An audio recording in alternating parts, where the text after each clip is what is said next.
Oke, selamat datang kembali di pembahasan mendalam kita. Hari ini kita fokus banget nih ke satu bagian spesifik dari materi Anda, yaitu bab 69. Judulnya aja udah lumayan nyelekit ya, abaikan yang baru, neomania.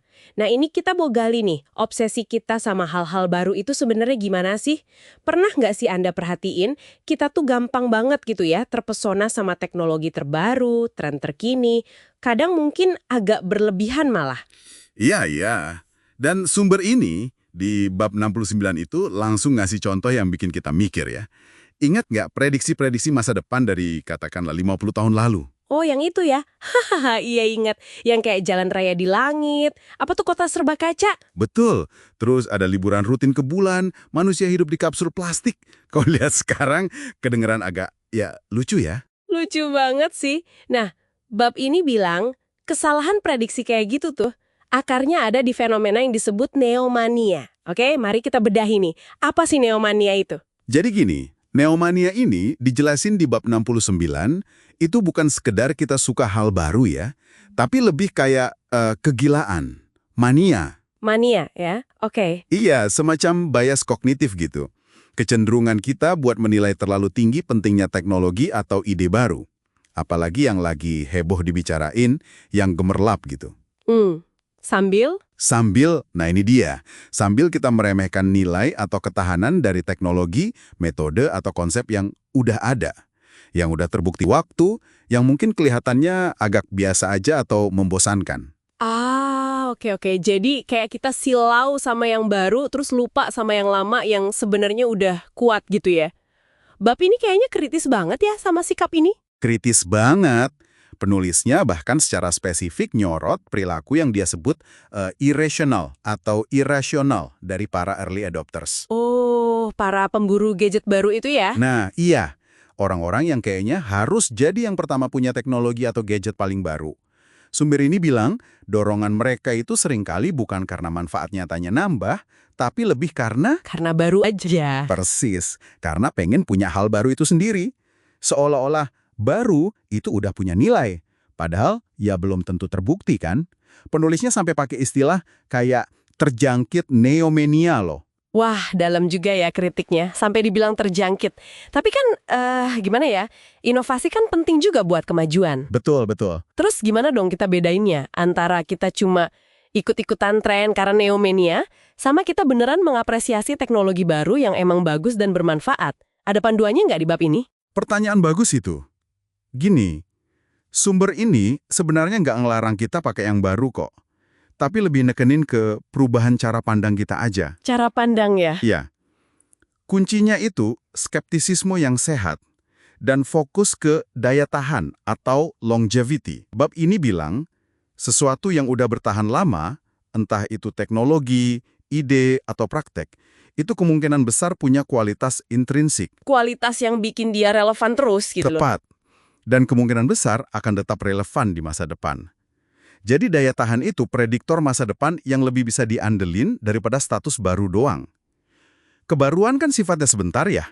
Kalau daya tahan itu nunjukin nilai aslinya. Jadi mungkin pertanyaannya bukan apa yang baru, tapi lebih ke apa sih yang udah terbukti awet dan kenapa ya bisa awet? Wah, ini menarik nih. Soalnya kita sering mikir sebaliknya kan, yang lama itu pasti usang, pasti keganti.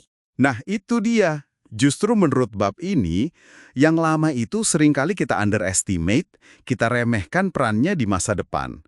Padahal, fondasi masa depan itu seringnya dibangun di atas apa yang udah ada dan terbukti kuat. Contohnya kayak apa tuh? Ya pikirin aja teknologi dasar deh. Roda, tulisan, bahkan konsep pertanian dasar. Udah ribuan tahun kan umurnya, tapi masih fundamental banget sampai sekarang. Iya juga ya.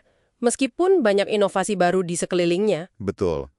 Nah, neomania ini bikin kita kayak lupa sama kekuatan fondasi-fondasi ini.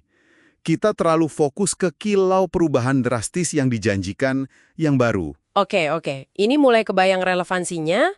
Jadi mikir nih, jangan-jangan di keputusan sehari-hari kita sering kena neomania tanpa sadar ya? Bisa jadi. Misalnya pas milih mau pakai software apa gitu di kantor, atau metode diet terbaru yang lagi viral banget.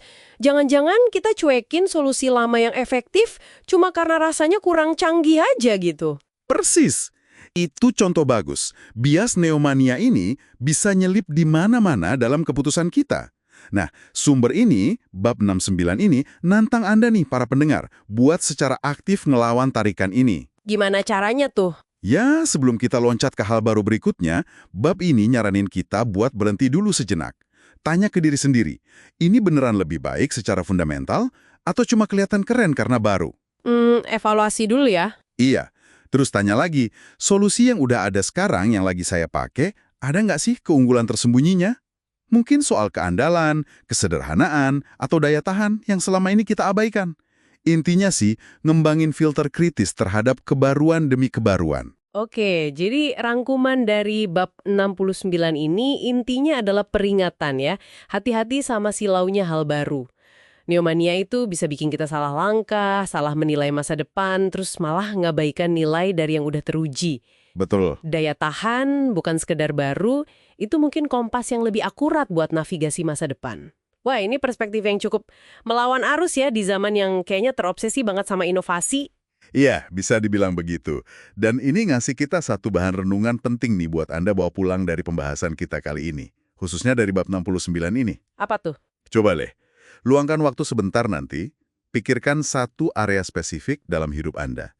Mungkin di pekerjaan, mungkin kebiasaan pribadi Anda, hobi, atau teknologi yang Anda andalkan sehari-hari. Oke. Nah, coba identifikasi di area mana Anda mungkin tanpa sadar udah menyerah pada neomania.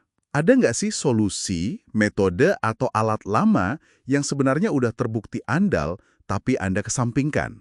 Cuma karena ada alternatif yang lebih baru, gitu ya? Ya, cuma karena ada yang lebih baru, lebih ngetren, padahal mungkin secara substansi belum tentu lebih baik. Coba direnungkan deh, di mana bias terhadap kebaruan ini mungkin lagi mempengaruhi pilihan-pilihan Anda sekarang. Menarik sekali untuk direnungkan. Terima kasih banyak untuk pembahasannya hari ini. Sama-sama.